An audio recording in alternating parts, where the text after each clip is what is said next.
Good afternoon. My name is Beth Friedman. I'm Deputy Superintendent in the North Merrick Union Free School District. Recently, our community members received two pieces of mail from the school district.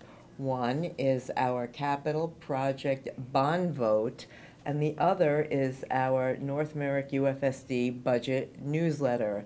These documents were to provide our community with more information related to what they'll actually be voting on Tuesday, May 19th. I'm joined today by our Superintendent of Schools, David Feller, and our Director of School Facilities, Mr. James Saitta. First of all, our voters will be voting on the proposed budget for the 2015-16 school year. That is an annual occurrence. In addition to that, what's different about this year's vote is that we also will have a proposition regarding a bond resolution in the amount of $14,650,000 to do a variety of capital projects throughout the district. There is another proposition, which is the establishment of a capital reserve fund, and the fourth proposition is the annual Belmore Merrick Central High School District budget. We have two Board of Ed trustees who are running unopposed. That's Neil Brown and Steve Vanella. What we've identified throughout the district and what we are proposing to the voters is really nuts and bolts basic items.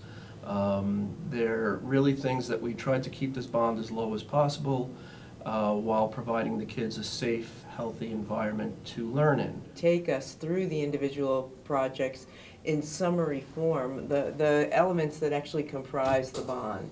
Over at the Camp Avenue building, the building was built in 1923 and it was expanded in 1939 and 1956. The boilers of the building are original back to 1939. We're also looking to replace all of the original steam lines in the building with a hot water system. The current piping in the building is 92 years old and we're chasing steam leaks regularly. We repair one area, another area right next to it breaks. Abandoning that system and replacing it with a hot water system is something that we're looking to do at Camp Avenue. We're also looking to replace all of the additional univents throughout the district, camp included. We're going to air condition the gymnasium, which is the area of General Assembly over at Camp Avenue. We're going to enhance some building security and replace damaged masonry and lintels around the building. If you're unfamiliar with what a lintel is, it's the piece of steel that is above the windows that supports all of the weight above the windows so it doesn't come down and crush the windows. Over at the H.D. Fayette School, the building was built in 1950. We're looking to replace the boilers, which are original equipment, replace the windows, which are original equipment. We're going to air condition the general purpose room / cafeteria. That's one room, one air conditioned space. We're looking to replace all of the existing univents throughout the building to bring in fresh air, enhance building security, and repair any damaged masonry and lintels. Over at the Old Mill Road Elementary School, the projects are very similar to Harold D. Fayette. We're looking to replace the boilers. The boilers were installed in 1953. They are original equipment. Replace all the existing univents, bring in the fresh air, have it exchanged through the room, heat it up, provide proper ventilation. We're looking to replace all of the exterior windows through the building, air condition one space, the gymnasium / auditorium, replace the asphalt and the concrete surrounding the bus loop, and enhance building security throughout Old Mill Road as well. These are items that typically homeowners might go out and get a second mortgage on because they're expensive items and would have a very strong impact on their budget if they were going to finance them all in one shot. That's why the district has chosen to go out for a bond and pay this back over a 15-year period. Perhaps Mr. Saitta, our Director of Facilities, can also expand on that.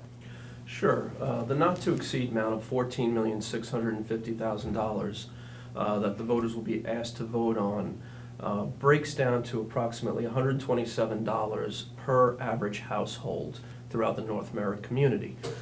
If the average homeowner has a house that is above average, the cost may rise a bit. If they have a house that is below average, it may go down a little bit. The capital reserve fund proposition, explain the fiscal implication, if any, for me as a taxpayer homeowner. Funding the capital reserve will not have a fiscal impact, as that would be money that is left over from the budget, which citizens have already approved. The projects that we're looking to include in this capital reserve fund are items that are not included in the bond, but still items that we feel are important, and they address everyday maintenance issues in the district. Some of these items are asbestos floors throughout the district. We do have a lot of asbestos floors. Some of them will be covered by the bond, but all of them will be not. We would be looking to remove additional asbestos floors with this money. We would also be looking at doing any remaining exterior doors throughout the district. We have currently been replacing doors in the past several years. We do have several that are remaining. We would like to take care of that work also. We're also looking at doing additional concrete work throughout the district, as well as fixing any drainage issues that may not have been taken care of in the bond, depending on how pricing comes in for the bond vote. Will we achieve any energy saving as a result of any cost saving, energy saving? Sure. With the upgrade to the boilers in all three buildings, we will be looking at switching to a dual fuel. Currently, right now, we run on #2 heating oil. With the switch over to natural gas and keeping oil as a backup, National Grid has estimated that we would save approximately $137,000 annually. That study was done this past winter. Obviously, if prices fluctuate, that amount of savings can fluctuate as well. But as of this past winter, if we were to run straight on natural gas, we would save approximately $137,000 annually over our oil costs. We hope that you will read through all the information, because we do feel that an informed voter is the best voter possible, and we do want to encourage everyone to come out to vote. It's the best way to practice democracy. So we hope to see you on Tuesday. Thank you. Thank you very much.